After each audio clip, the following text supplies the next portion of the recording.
Have you ever fallen for someone who seemed completely out of reach and yet saw a part of you that even you had forgotten? What if the most powerful man in the room, cold, calculated, unreachable, was the one person who quietly needed you the most? And what if you were just the assistant, overlooked, underestimated, and unexpectedly drawn into a story where every glance, every silence, and every small moment mattered more than you ever imagined? Would you stay knowing that love might only exist in the quiet corners of someone else's life? Or would you walk away to finally find your own voice? This is not just a story of romance. It's about choosing yourself, even when your heart wants to stay. About standing still long enough for someone to catch up, not with grand gestures, but with real change. So, what would you do? Let's find out together. If this story speaks to something in you, don't forget to like, share, and subscribe to our channel.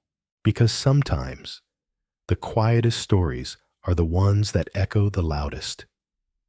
Now, let's begin. If Hannah Blake had followed her better judgment, she would have never printed that resume. It was late September, the kind of gray morning where Chicago felt like a city trying too hard to be something else, colder, louder, faster. She had just turned 29, newly unemployed, 3 months behind on rent, and one coffee spill away from a minor breakdown. So when her roommate, Annie, tossed a crumpled job listing across the kitchen table with a "you should totally apply," Hannah didn't laugh. She blinked, sighed, and said, to that place, Glassrock Tower loomed over the downtown skyline like a fortress of ambition. Everyone knew its top floors were reserved for the elite, the exact kind of people who sipped $9 lattes and talked in acronyms. More importantly, everyone knew about Calder, the infamous CEO, whose last 5 executive assistants hadn't lasted past a month. Some didn't even make it past the first week. One had reportedly quit mid-meeting and taken the elevator down 52 floors without her shoes. Hannah read the listing anyway. It was vague, impersonal, seeking executive administrative support. Must be punctual, composed under pressure, excellent with written communication, discretion essential. It might as well have read wanted sacrificial lamb. "What are you thinking?" Annie asked, watching her expression shift. "I'm thinking I don't own a single outfit that doesn't have cat hair. I'm serious. Han, you're brilliant. You just hide it too well. And you're not going to find magic stuck in this apartment rereading rejection emails." That part stung, because it was true. Ever since the publishing house she'd worked for downsized, Hannah had spent weeks waiting for something worthy to show up. But nothing was coming. Just bills, dust, and silence. "Okay," she said finally. "I'll apply. But I'm not ironing pants for it." She didn't expect to get a call. Not from the assistant to the assistant or anyone in HR. But when the phone rang a few days later and a cool, clipped voice said, "Mr. Reed would like to see you tomorrow morning at 8:15. Hannah dropped the spoon into her cereal. "You mean the Mr. Reed?" A pause. "Yes. Be punctual." Click. Annie poked her head out from the bedroom. "You look like you just saw a ghost. I think I just agreed to be eaten alive." The lobby of Glassrock Tower was more of a whisper than a building. Marble floors that echoed even the softest step, polished brass trim, and security personnel with the emotional range of a granite statue. The receptionist looked up from her computer like Hannah had personally offended her. "Name Hannah Blake. I'm here for the Mr. Reed is on the 52nd floor." She handed her a pass and buzzed the elevator without a smile. By the time Hannah stepped inside the elevator, her palms were damp. She wore her only blazer, the one she'd worn to her mother's memorial 2 years ago, and shoes that pinched, but looked expensive enough to pretend. The elevator dinged softly at each floor, like a countdown. She took a shaky breath at 49. At 51, she checked her teeth in the mirrored panel. At 52, the door slid open into what looked like an entirely different dimension. The reception desk gleamed like glass. A wall of windows spilled morning light across polished floors. Two women in silk blouses glanced up as Hannah stepped out. One arched an eyebrow, so high it practically touched her hairline. "You're early," the younger one said. "That's unusual." Before Hannah could reply, a voice called from down the hall, "Send her in." The women exchanged a look, something between pity and amusement, before gesturing Hannah toward a hallway. She walked slowly, aware of the echo of her steps. Her heart pounded like a timpani. Then she saw him. Calder Reed stood by a floor-to-ceiling window, back straight, one hand in his pocket. He turned slowly, and his gaze landed on her like a spotlight. He was younger than she expected, maybe mid-30s. Clean-shaven, suit so perfectly tailored it could have been sculpted, and his eyes cool, stormy gray, didn't blink. "Hannah Blake," he said. "You're 5 minutes early. I figured better than 5 minutes late." No smile, not even a twitch. "Have a seat."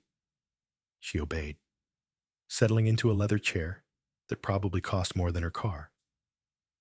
He didn't look at her resume, didn't ask for it. He just stood there, watching her like a puzzle with missing pieces. "Why apply for this job?" he asked. "I didn't," she replied, honest before she could filter it. "My roommate did. I just showed up." He blinked once. She couldn't read him. Not even a flicker. And yet, here you are. Seems so. A pause. A long one. Calder finally moved toward his desk, picked up a thick file. "You have a degree in communications. Creative writing minor. Spent 4 years at a publishing firm. Until it folded. You were laid off." "No. I quit before they could let me go. Figured I'd rather fall on my own terms." Something flickered in his eyes. Approval or disbelief. "Most people lie in interviews. You're doing the opposite. I find it takes too much effort to be anyone else." Another silence. Calder tapped the file once, then looked up. "You start Monday. 7:45. Sharp." Her breath caught. "Wait, you're hiring me. I don't do interviews. I do instincts. Mine says you'll be useful until you aren't." "Wow," she whispered. "That's almost warm." He narrowed his eyes. "Don't push your luck." "Ms. Blake?" She stood, nodded, and turned to leave. But at the door, she paused. "Just so we're clear, I don't break easily. You might outlast me, but I won't go quietly." Calder's lips twitched. Almost a smile. "We'll see." Monday arrived with a wind that howled between the steel bones of Chicago, flinging dried leaves down the sidewalks like forgotten memories. Hannah Blake stood in front of Glassrock Tower at exactly 7:30 a.m., holding a paper cup of coffee and rehearsing calming breaths like some ancient ritual. Her blazer itched. Her hair wouldn't lie flat. Her stomach had been flipping since 5 a.m. The The revolving doors parted with a mechanical sigh, and she stepped into the immaculate lobby once again. But today, she was no visitor. Today, she belonged at least for now. The elevator to the 52nd floor was already half full, packed with people in suits who looked as if they'd never known a bad hair day or a public transit delay. She tried to shrink into the corner, balancing her coffee and shoulder bag until someone accidentally nudged her elbow. And just like that, the lid popped off. A dark brown splash erupted across the sleeve of her white blouse and dripped unceremoniously down the front.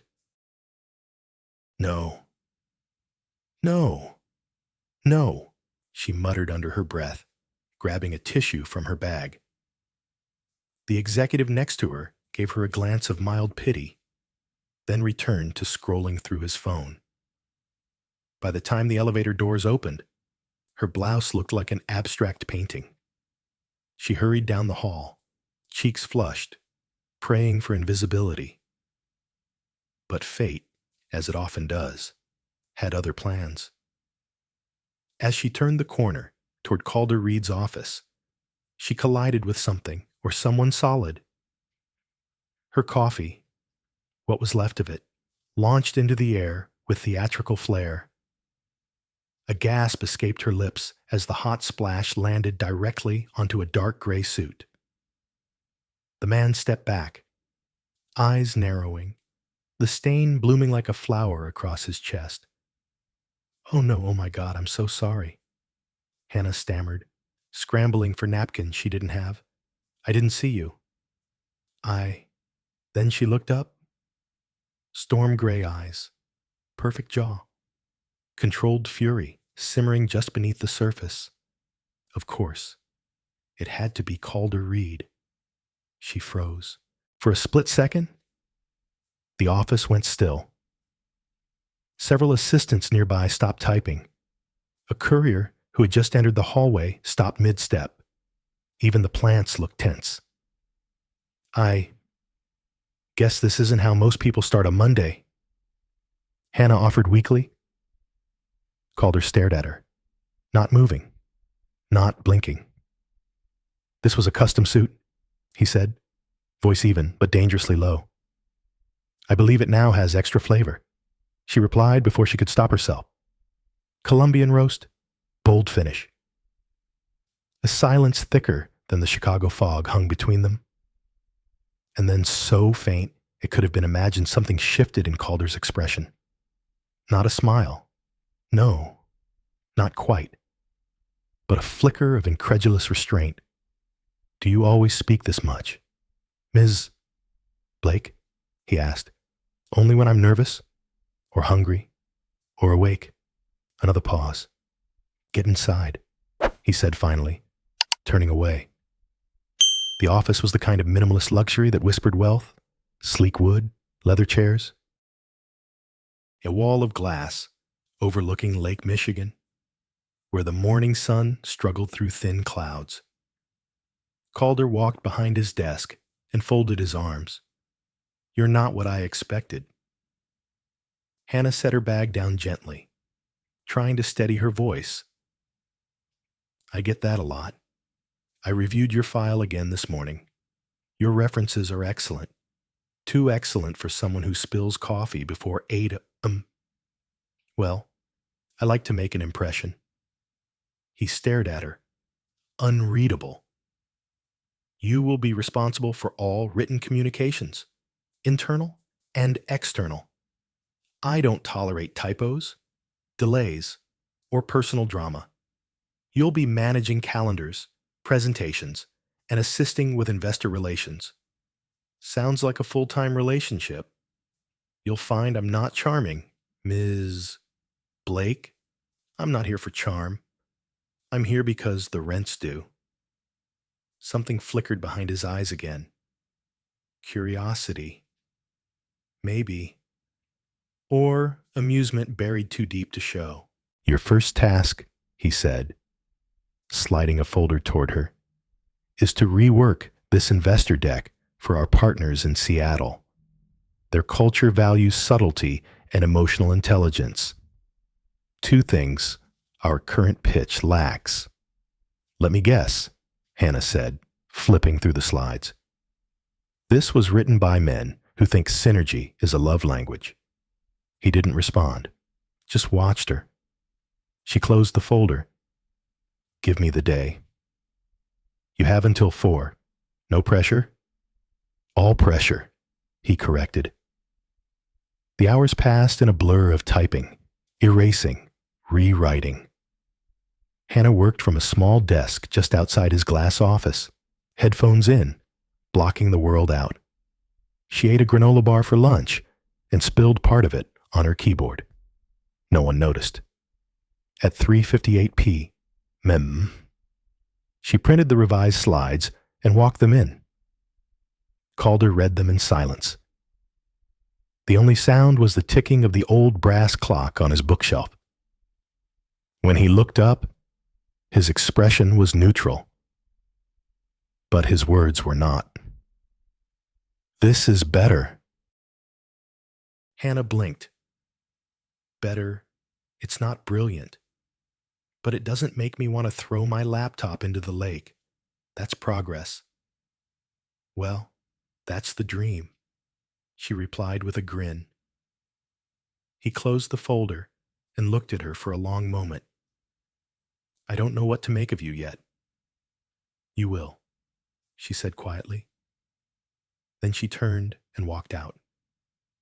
That night, as she collapsed onto her couch back home, shoes kicked off and hair down, Hannah opened her laptop and typed a single sentence into her private journal.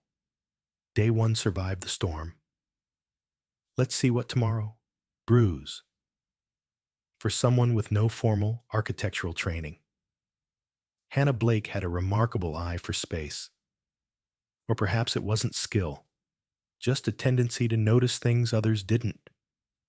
The way light hit the corner of Calder Reed's office each morning, casting angled shadows like the inside of a sundial. The barely there scuff mark near the edge of his bookshelf, where a chair must have scraped too hard. The fact that his desk, immaculate and precisely arranged, held no personal photos. Not even one. She noticed that on her 3rd morning. She also noticed the silence. Not the polite hush of an office filled with focused professionals. No. Glassrock's top floor carried a different kind of quiet one that felt studied, as though people had learned to speak only when absolutely necessary. And when they did, it was in hushed tones and perfect grammar. I thought hedge funds were loud, she mumbled once to herself. Only when they fail. A voice behind her said. She turned to see Jordan Patel, head of strategy, standing at the copier with a crooked smile and tired eyes. People here talk like they're afraid the walls have ears, Hannah said. They don't. The walls have Calder. Jordan gave a knowing shrug. Same thing. By week 2, Hannah had learned the rhythm of the floor, the 7:55 up, silence before Calder's arrival. The 8:01 burst of activity after his shoes tapped across the marble. The way his mood seemed to determine the temperature of the air. Some days were frost, others controlled storms. But what intrigued her most wasn't his power, it was his precision. Everything in his life, down to his coffee order, double espresso, 1 sugar, stirred counterclockwise, was methodical, efficient, predictable. Everything but the box. She first noticed it during a late-night task on Wednesday. Calder had asked her to locate an old contract, buried deep in the archives of his digital files. She knocked gently on his office door and found him gone. A rare occurrence. His desk was open, a file drawer slightly ajar. And in that drawer, tucked beneath folders marked with harsh black font, was a small wooden box, smooth, worn, completely out of place in a room built of glass and steel. She didn't open it. She just stared at it, a moment too long, before backing away. The next morning, Calder was quieter than usual. Not cold, not rude, just distant. His responses were curt, but not sharp. His eyes trained on the horizon outside his window more often than his screen. At noon, he called her in. "I need you to prepare a draft email for our Tokyo partners," he said, handing her a few notes. "Be mindful of tone. They're formal, and they read between the lines." "I can do that," Hannah replied, taking the pages. He didn't dismiss her right away. Instead, he studied her for a moment. "Why are you really here, Ms. Blake?" The question landed like a soft thud. She blinked. "You mean at Glassrock? I mean here, with me, in this role." She considered pretending she didn't understand, but something in his gaze told her to drop the act. "I guess. Because I'm better at cleaning up other people's messes than my own," she said. "And because it's easier to ghostwrite someone else's power than to reclaim my own." Calder was silent. Then he said something unexpected. "I used to write." That pulled her attention. "You?" He nodded once. "Essays, short fiction. When I was younger, before the machine." "What happened?" He looked away. "Deadlines, expectations, board meetings. At some point, the stories stopped coming." "And did you miss them?" He didn't answer. But Hannah saw something shift behind his eyes. A flicker of something unspoken. That evening, long after most of the floor had emptied, Calder passed her desk on his way out. He paused. "You're different," he said. She looked up from her screen. "You say that like it's a warning, more like an observation. I take it as a compliment." He tilted his head. "Most people would. Just be careful not to mistake your value for your visibility." Hannah let that sink in. "And what do you mistake your silence for?" He didn't reply, just walked away. Friday came with gray skies and wind that tugged at the city like it was trying to peel something away. Hannah arrived early, brought her own tea this time, and kept her head down. But around mid-morning, Calder surprised her. "You're scribbling again," he said as he passed her desk. She instinctively covered her small leather-bound notebook. "It's nothing. I detest lies more than incompetence." She stared at him, then slowly slid it toward him. He didn't sit, just flipped it open and skimmed. The floor whispers. The glass holds secrets. He looks out the window like he's waiting for something to give him permission to breathe. Calder looked up. "Are you always this poetic about your job?" "No," Hannah said softly. "Just about the people no one really sees." There was a long silence. Then he closed the notebook and handed it back. "You have a sharp mind," he said, "but you'll need sharper focus." Was that a compliment? It was an instruction. But something about the moment felt like more. That afternoon, she submitted the Tokyo draft. 2 hours later, Calder returned it with a single word in red ink, solid. For anyone else, it would have sounded lukewarm. From him, it felt like a standing ovation. That night, she wrote, "He lives like the tide steady, pulled by forces he won't name. But even oceans change with the moon." She didn't know if he would ever read that line, but part of her hoped he would. Friday afternoon had barely settled when the message came through. Hannah looked up from her computer. half dazed from spreadsheet edits, as the notification chimed quietly on her screen. Pack a weekend bag, flight at 6:30 p.m. Logan Gate 42. Bring the Tokyo files. It wasn't signed, but it didn't need to be. No one else messaged like that. No greeting, no pleasantries, just a command, as clean and clipped as the man himself. She blinked, rereading the line twice, then called out, "Calder?" No response. His office was empty. She reread the message. Weekend bag. Her heart did a little dance she didn't approve of. Was this a work trip? Of course it was. She was his assistant, not his date. But still. She hadn't packed for ambiguity in months. The airport was a sea of bodies and announcements. Every gate a chorus of engines and voices. Hannah moved quickly through security, her mind stuck somewhere between practical and panicked.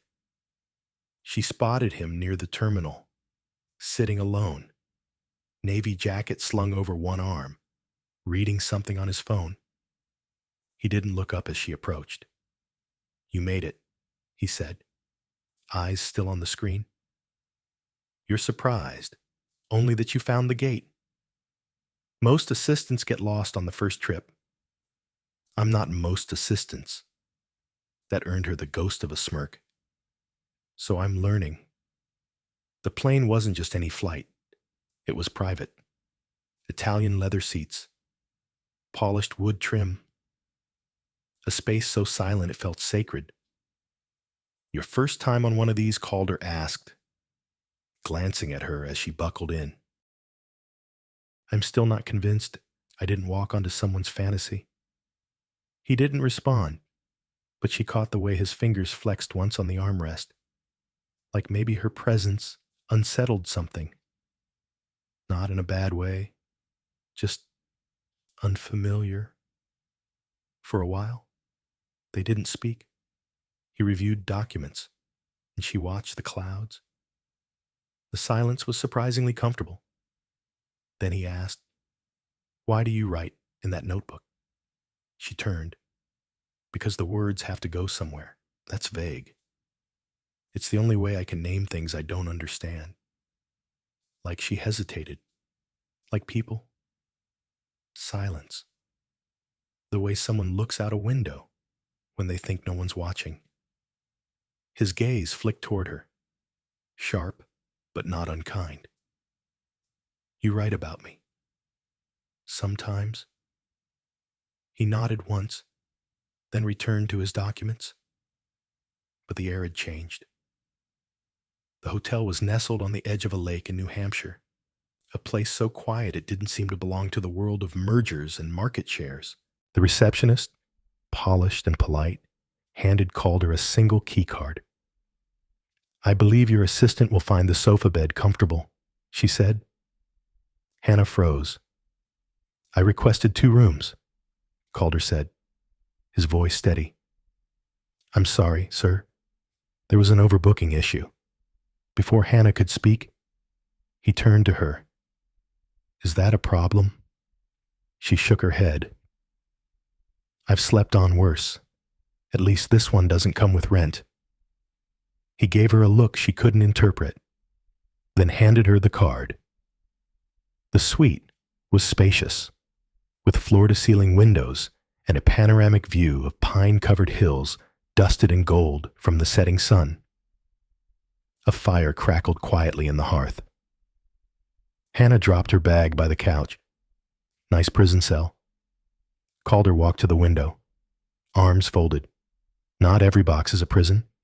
Ms. Blake." She tilted her head. "Depends who's inside." They didn't talk much over dinner. Business was discussed: numbers, names, presentations. But underneath it all was a current neither dared name. Later, she stepped out onto the balcony, the mountain air sharp and still. The stars above looked close enough to touch. "You're awake," came a voice behind her. She turned. Calder was barefoot, shirt sleeves rolled to his elbows, collar open. He looked real. Less CEO, more man. I don't sleep well in new places, she said. Me either. They stood in silence, the kind of silence that doesn't push, but gently surrounds. Why finance, she asked eventually. He didn't look at her. Legacy? Expectation? I was good at it. Do you love it? No. Then why stay? His jaw tightened. Because sometimes surviving means choosing what you're good at, not what you love. She didn't respond right away. Then she said, that's not surviving. That's disappearing slowly. He turned to her, something raw flickering in his eyes. What do you love? Hannah. She smiled, small and sad. Words, but they don't always love me back. He stepped closer. The space between them charged now, humming with something fragile and real. Then maybe you've been giving them to the wrong people, he said. And then it happened. A kiss, soft, questioning, a breath drawn between storms. Her hands on his shirt, his fingers brushing her cheek like she might vanish. It didn't last forever. It didn't need to. It was enough to know it happened. She pulled away first. This is a mistake. He looked at her. Unreadable. Why? Because I won't be another comma in your story. Calder. His expression darkened. I don't do stories. Exactly, she whispered. That's the problem. She turned, walked into the suite, and closed the door gently behind her. And on the other side, Calder stood still in the starlight, unsure whether he'd just lost something or finally found the courage to chase it. By Monday morning, everything had gone back to normal. Or at least, that's what both of them pretended. Hannah Blake arrived at Glassrock Tower exactly at 7:45 blazer crisp, hair tied back, a thermos of coffee clutched in one hand like a shield. She took the elevator up in silence, past the usual nods from colleagues who now eyed her with an extra layer of curiosity, and settled at her desk like nothing had changed. Except everything had. Because now, there were memories. A balcony. A sky full of stars. A kiss that felt like it had been waiting in the wings of every conversation they'd shared. She hadn't told anyone, not even Annie. Not because she was ashamed, but because she didn't know what to call it. What do you name something that might not exist the next morning? Calder hadn't mentioned it either. He had arrived 15 minutes after her. No nod, no lingering glance, just business as usual. His words were clipped, precise, as if their lips had never touched, as if he hadn't looked at her like she was the only fixed star in his orbit. So she adapted. She reverted to her role. She printed agendas, responded to emails, and helped prepare for the week's board presentation. She even added a touch of dry humor to one of the internal memos. He didn't comment on it, but he didn't delete it either. Small victories. But when she left the office that night, her chest felt hollow. Words gathered at the edge of her tongue, then dissolved before they could become real. Tuesday brought new energy. Calder stood at her desk around mid-morning, a thick folder in hand. You're going to be writing something bigger. She raised an eyebrow. Define bigger. An op-ed. For the Financial Register? I've been invited to write a piece about global leadership strategy. But I don't have time or the tone, and you want me to be your voice. He didn't flinch. You already are. The admission landed like a stone in water rippling outward. Hannah opened the folder. Inside were bullet points, scattered notes in his sharp handwriting, a draft that was more outline than substance. "It's due Thursday," he said. "Think you can shape this?" She looked up. "Do you want honesty or polish both?" "Always." She paused. "Then I'll need to hear what's not written down." He nodded once. After hours. That evening, the office had emptied, leaving behind only the soft hum of copy machines on sleep mode and the occasional distant elevator chime. Calder stood by the window, jacket off, sleeves rolled to his forearms, staring out at the city like it might offer him the answer he hadn't yet found. "I'm not used to being interpreted," he said as she entered. "Well, I'm not used to ghostwriting CEOs. So I guess we're even." He offered the faintest smile. She set her notebook down, opened a blank page. "Tell me what you really think about leadership." Not the board-friendly answer. He was quiet for a long time. "Then leadership is loneliness. Most days, everyone expects clarity from you, even when you're drowning in doubt." She nodded slowly, scribbling. What else? He turned, eyes darker than usual. "It's watching people around you burn out because they're too afraid to say no, because you set that tone. And do you regret that?" "Sometimes." He crossed his arms. "But regret has never fixed a company?" "No, but it fixes people." Their eyes met, and just like that, conversation shifted, words giving way to silence again. But this time, it wasn't empty. It was full, charged. He stepped closer. She didn't step back. "I keep thinking about the balcony," he said quietly. "So do I.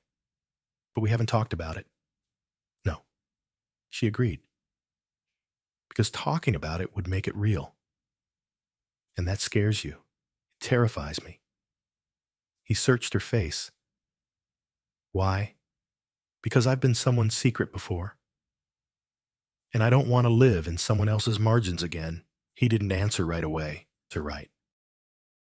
Then, slowly, he reached into his inner jacket pocket and handed her a folded paper. Her name was on it, handwritten in ink she recognized. She opened it.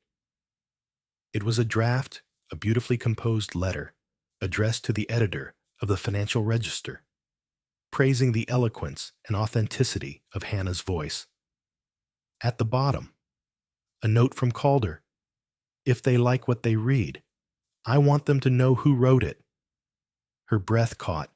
"You're not hiding me," she asked. "I'm asking you to stop hiding yourself." She looked at him for a long moment, notebook forgotten in her lap. "You confuse the hell out of me. That makes two of us." He stepped away then, back to his desk. The moment didn't shatter, but it softened, like clay after rain, malleable, changeable. By Wednesday evening, the article was finished. It was sharp, insightful, and layered with just enough vulnerability to feel human.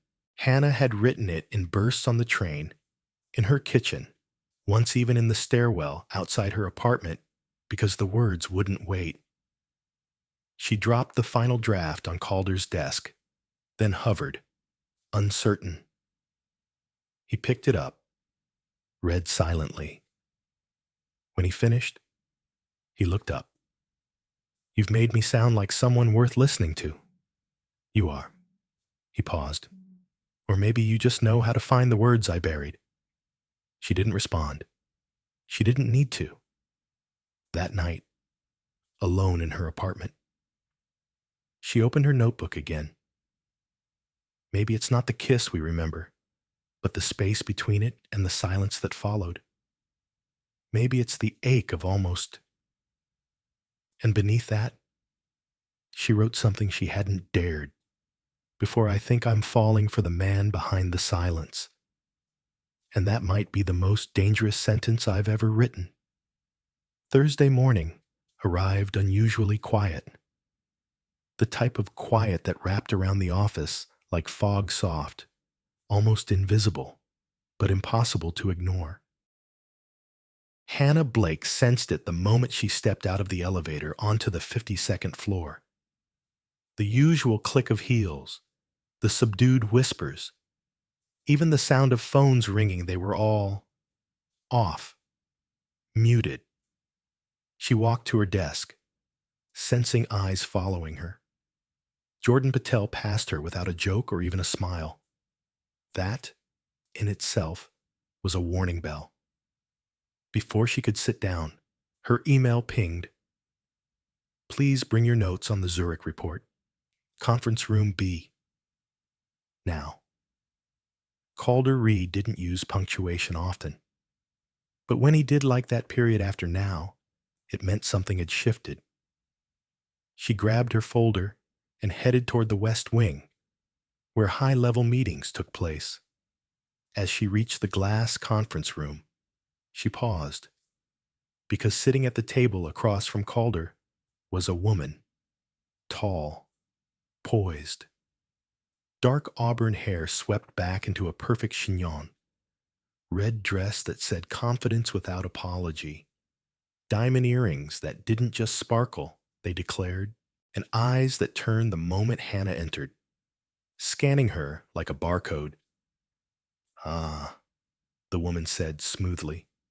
You must be the new assistant. Hannah's stomach dropped before Calder even opened his mouth. Hannah, he said evenly. This is Miranda Shore. Of course, the Miranda. Ex-fiancée. Political heiress. Fashion darling. The woman who had once been Calder's +1 to every gala, his partner in legacy, until she suddenly wasn't. Hannah swallowed. Pleasure to meet you. Miranda's smile didn't reach her eyes. Oh, the pleasure's mine. Calder's been quite animated lately. I assumed it was a new business strategy, but now I see its inspiration. Calder's jaw twitched. Miranda is considering a return to the board. Not considering. Miranda corrected. Confirming. Daddy's shares make it inevitable. You know. Hannah nodded politely, then turned to Calder. Zurich report.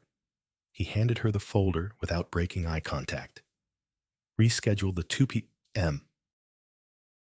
with Bennett and Cole, and the leadership lunch cancel it. Miranda chuckled, leaning back in her chair. So abrupt. I suppose that's what makes you magnetic. Hannah left the room without slamming the door. But she wanted to. She made it to the stairwell before the first breath shook. She wasn't crying, not exactly, but her chest felt tight, like the room had been vacuum sealed around her. She had no claim over Calder.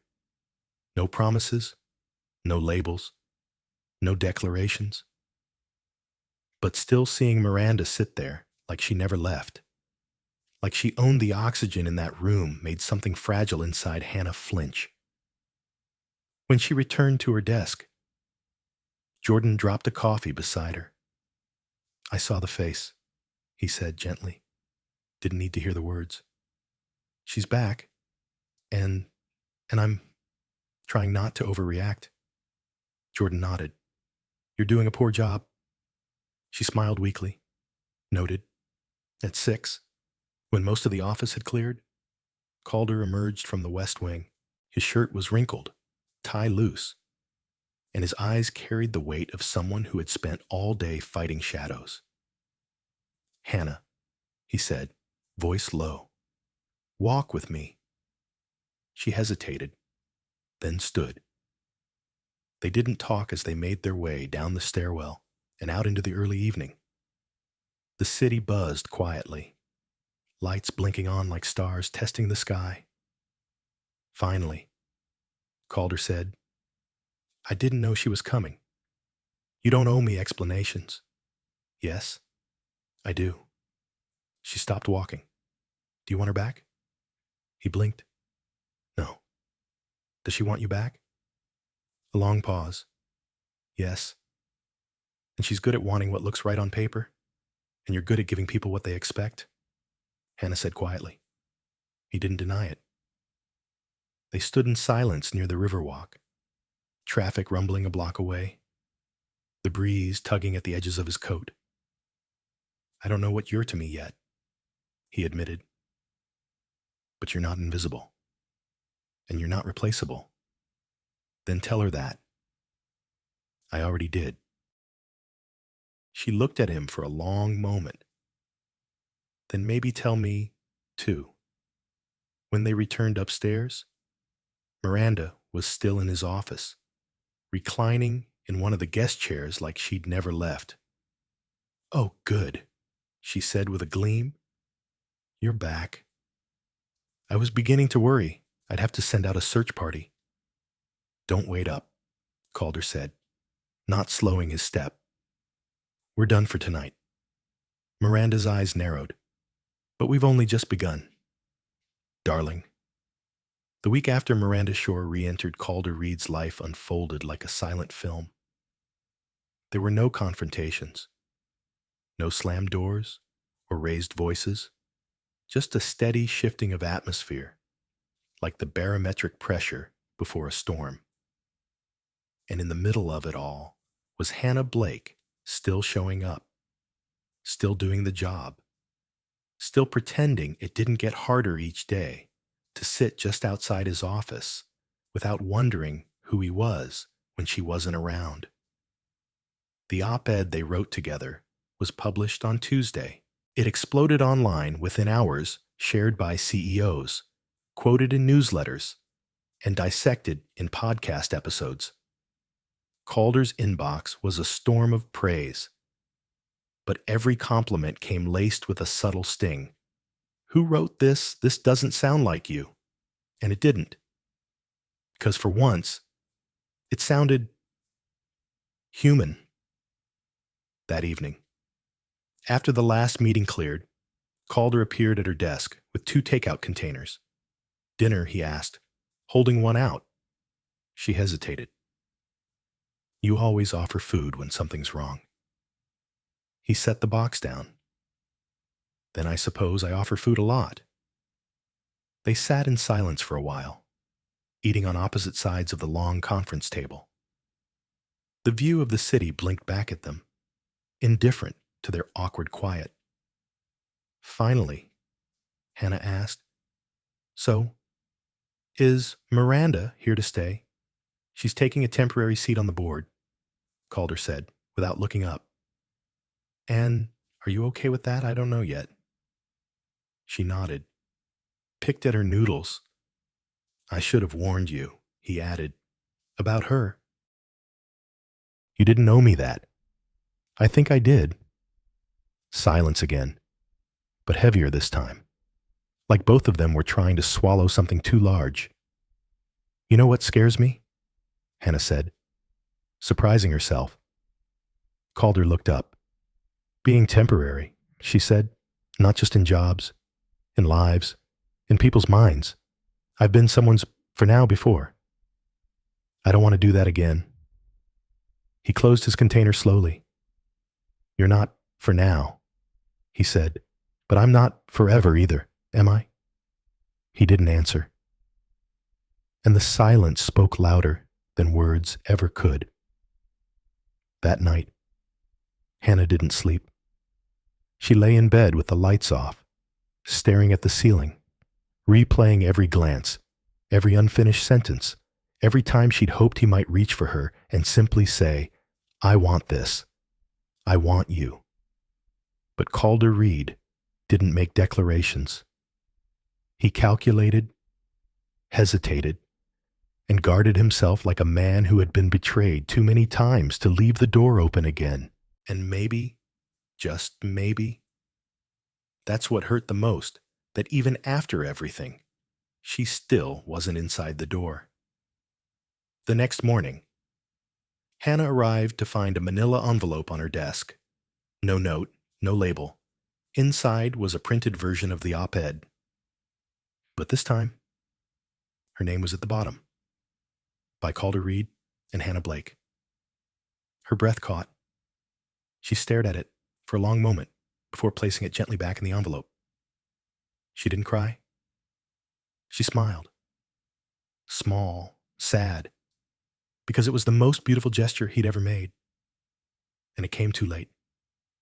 Later that afternoon, she stepped into Calder's office.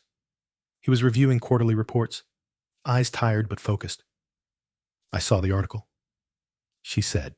He looked up. It was overdue. She nodded. "Thank you." He leaned back in his chair. "You don't seem happy." "I am." A beat of silence. But I'm not sure what to do with it," she said. "Because I don't know what this is anymore." Calder looked at her, really looked at her, like he might say something profound, but all he said was, "I don't either." She took a breath. "I think I need space." The words hovered. Calder's jaw tightened. Space to leave, space to remember who I am when I'm not orbiting you.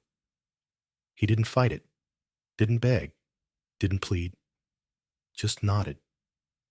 And that, more than anything, nearly broke her.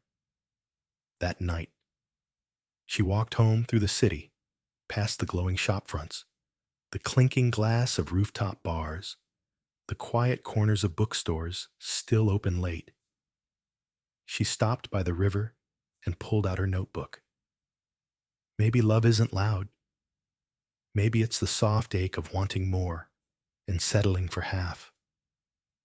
Maybe it's the silence we pretend doesn't hurt. She closed the cover gently and kept walking. The rain began around midnight, soft at first, a quiet tapping against the windows of Hannah Blake's apartment, like fingers too shy to knock. By 3 a.m., it had become a storm, a relentless, thrumming downpour that matched the chaos inside her chest. The letter sat on her desk. Not an email, not a draft, not a memo. A letter. On real paper. Folded. Addressed in her handwriting to Calder Reed. She had written it in one sitting. No edits, no rewrites. Just the truth. She stared at it now like it might catch fire if she blinked too hard. Her fingers hovered above the envelope, trembling slightly. But she didn't touch it again. She'd said everything already, in the morning. She left earlier than usual, before even the janitorial staff arrived at Glassrock Tower. She placed the letter on Calder's desk, exactly centered. No name tag, no post-it, just there. Then she walked out of the office and kept walking. She didn't say goodbye, not to Jordan, not to the receptionist, not even to the elevator, which for weeks had carried her up to something that felt like hope. It felt strangely peaceful, painful, yes, but peaceful. Calder didn't find the letter until nearly 9 a.m. He was late delayed by a call with London that ran longer than expected. He stepped into his office, drenched from the storm, shoulders taut from the fight he didn't know he'd already lost. He saw the envelope instantly. His name wasn't on it, but somehow he knew. He sat down, took a breath, and read. Calder. There are 100 versions of this letter I could have written. Some angry, some poetic, some that beg, some that bleed. But this one is just honest. I came into your life through a revolving door, expecting to be spit back out like the rest. You didn't ask for me. I didn't plan to stay. But something happened, something neither of us could quite name. And for a moment, I thought maybe this could be different. But you're still fighting ghosts, Calder. Ghosts I can't see, and battles I'm not allowed to name. And I'm still someone learning not to settle for silence dressed as love. So I'm choosing myself, not because I don't care, but because I do. I hope one day, when you're ready to stop watching the world through glass, you'll remember how it felt to be seen. Hannah Calder didn't move for a long time after reading it. Outside, the storm raged on, but inside, something quieter broke. He had always believed he was built for solitude. That connection was a liability, not a necessity. That feelings were distractions best buried under success and structure. But Hannah had made him believe, if only for a flicker, that maybe there was more. And now she was gone. Not loudly, not dramatically, but completely. At noon, Miranda appeared, uninvited, as usual. She entered his office like it still belonged to her, her heels sharp against the floor, her hair pristine despite the weather. "Have you seen the press this morning?" she asked, waving a folded newspaper. "The article's been syndicated. International eyes are on you." He didn't look up. Calder. She left. Miranda blinked. "Who?" He finally met her gaze. "Hannah." Miranda paused, then gave a soft sigh. "Oh, that's unfortunate." He said nothing. "She seems sweet," Miranda added, perching on the edge of his desk. "But let's be honest, this was always temporary." Calder stood suddenly, sharp, controlled, furious.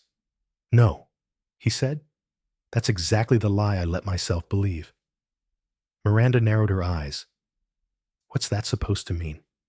"It means," he said, stepping closer, "you've spent your whole life convincing people that connection is leverage, that love is strategy. And I let you convince me, too. Calder, I'm done." His voice was calm now, final. "You're off the board. Effective immediately." Her lips parted in disbelief. "You can't. I already did." He walked to the door, opened it wide, and this time, it was Miranda who left in silence. By sunset, the storm had passed. The sky over Chicago was streaked in orange and lavender, soft like the memory of something that might still be saved. Calder sat at his desk, the letter still open. Hannah's words etched into his mind. He thought of her laugh, of the way she annotated life with quiet observations, of the kiss on the balcony, and then he did something he hadn't done in years. He reached for his phone, not to schedule, not to delegate, but to find her. At that very moment, Hannah sat by her window in a small cafe on the edge of Logan Square, notebook open, tea cooling beside her. She had just posted her first blog entry. Confessions of a Ghostwriter. Anonymously, of course. But the words were hers, all of them. She stared at the blinking cursor, unsure if anyone would read it. Then her phone buzzed. Unknown number. She hesitated, then answered. Hannah came Calder's voice, low but steady. "I didn't think you'd call. I almost didn't." "Then why did you?" "Because I read your letter. And I realized I don't want to watch the world anymore." Silence, then a quiet, shaken breath. "Where are you?" he asked. "Logan Square. Corner cafe. The one with the string lights. Stay there."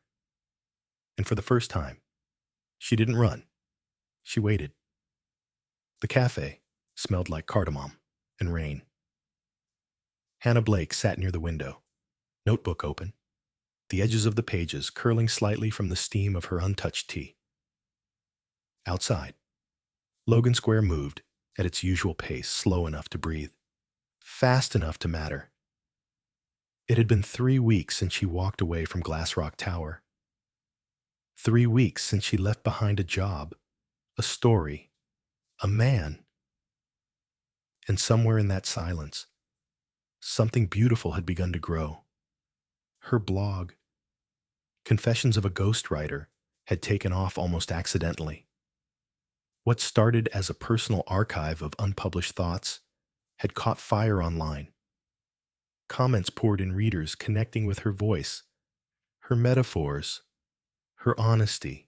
Some said her words felt like they had reached into their chests and pulled out things they'd never dared name.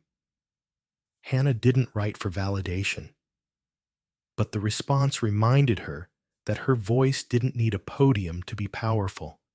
It only needed to be hers. The door to the cafe jingled. She didn't look up right away, not until she heard the quiet voice. "Still no sugar in your tea." She turned, and there he was, Calder Reed. Not in a suit, no tie, no power stance, just Calder, plain charcoal sweater, rain-dampened hair, eyes that carried less armor than she remembered. "No sugar," she said, softly, still bitter, like the truth. He gave a quiet nod. "Then, may I sit?" She gestured to the seat across from her. He sat. For a few long seconds, they didn't speak. The air between them was heavy, but not sharp, not angry, just full of things neither knew how to unpack. "I read every word," he said finally. "The blog, your posts. The line about loneliness, dressed in press suits, that one stayed with me." She closed her notebook. "Did it make you mad?" "No. It made me want to write again."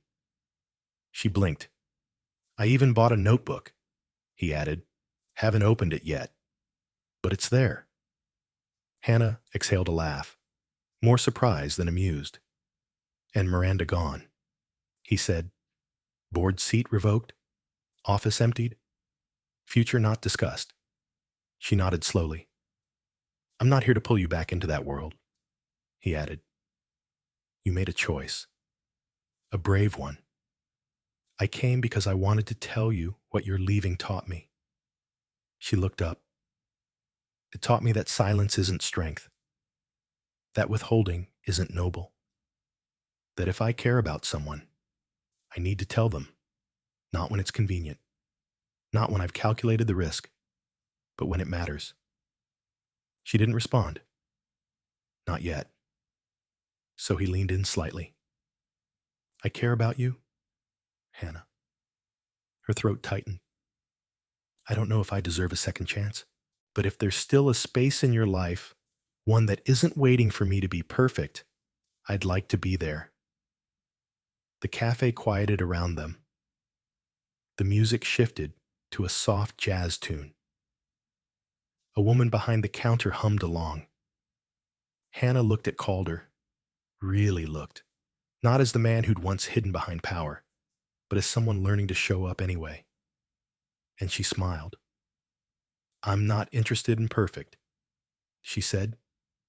"Good," he replied. "I left that version of me in the office." Later, they walked in silence down the street. No hand-holding, no declarations.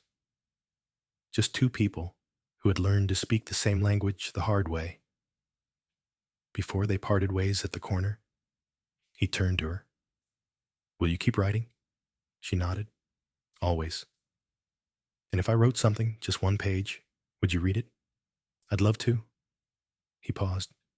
"I never got to say it," he added. "Back then." "Say what thank you?" "For seeing me. Even when I didn't see myself?" She didn't say you're welcome. She just touched his hand, briefly. And in that single touch, something unspoken passed between them. Not a promise, but a beginning. The first snowfall came earlier than expected. It drifted down over Chicago like whispered confetti, softening sharp edges, covering the city in something that felt like forgiveness. Hannah Blake stood on the rooftop of her new apartment building, wrapped in a wool coat, notebook in hand. Her fingers were cold, but her thoughts were clear. She wrote under the muted sky. Some stories don't need dramatic endings. Some just need quiet beginnings, steady chapters, and the courage to turn the page. Below her, the city moved like it always had, impatient, beautiful, flawed. She had submitted her first official book proposal last week, a memoir, part fiction, part truth, rooted in everything she'd lived, everything she'd learned. She hadn't told many people, but Calder knew. He had been the first person to read the outline and the first to write in the margins. This is yours. Don't let anyone revise it out of you. They hadn't defined what they were now. No labels, no declarations. But every Saturday, he showed up at her door, sometimes with books, sometimes with bad coffee, always with eyes that asked, "Can I stay a little longer this time?" And she always let him in. Not because she needed him to complete her, but because she knew she could stand on her own and still choose someone who saw her clearly. That night, Calder arrived with 2 scarves and a pair of mismatched gloves. "You still forget yours," he said, handing her the woolly bundle. "Some things haven't changed. Some things have," she replied, smiling. They sat side by side, watching the snow fall in silence. And when he reached for her hand this time, she didn't hesitate. She laced her fingers through his, softly, simply, like turning a page. As we grow older, we learn that love isn't always loud, and connection doesn't always come wrapped in certainty. Sometimes it's found in quiet gestures, hesitant conversations, or in the simple presence of someone who stays when things get uncomfortable. This story reminds us that it's never too late to reclaim our voice, to walk away from what dims our light, and to choose tenderness over perfection. Whether in relationships, careers, or within ourselves, the power to begin again rests not in age, but in the courage to ask, "What do I truly deserve?" For those who have loved deeply, lost quietly, or lived too long in someone else's shadow, this story is a gentle hand on your back. It says, you are not invisible. You are not too late. You still get to choose. So even if life has weathered you with years and wisdom, may you never stop choosing what's real. Love that listens, honesty that holds, and peace that doesn't need to be explained. Because healing isn't just for the young, it's for the brave at any age. Thank you for spending your precious time with this story. If it touched your heart, made you reflect, or simply stayed with you for a moment, please consider giving it a like, sharing it with someone who might need it, and subscribing to our channel. Your support helps us continue telling stories that heal, inspire, and connect.